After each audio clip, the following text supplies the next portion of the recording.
istəməzdim belə bir acı sonluq olsun. Yaxın bir il ərzində İsrail dövlətinin varlığı sual altında. Çox yaxın zamanda xalq oradan qaçacaq. Xalqı olmayan Netanyahular küçələrdə qalacaqlar.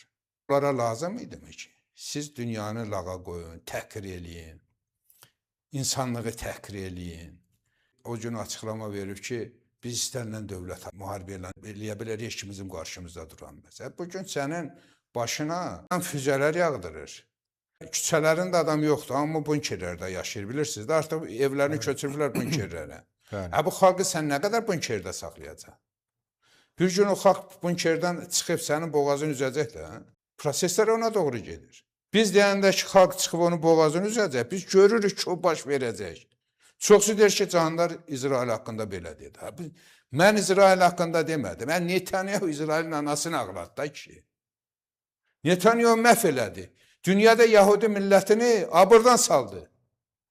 Hörmətdən düşdülər. Təbii ki, mənim sağduyulu insanların belə bir fikri yoxdur.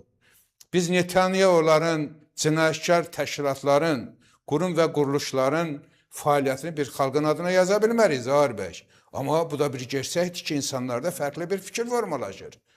Və eyni zamanda İsrail dünyada ən arzu edilməz dövlət elan olunub da bilirsiniz.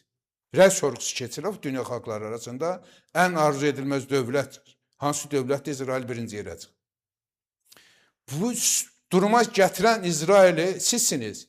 Yahudi xalqına dünyada bu münasibəti formalaşdıran sizsiniz.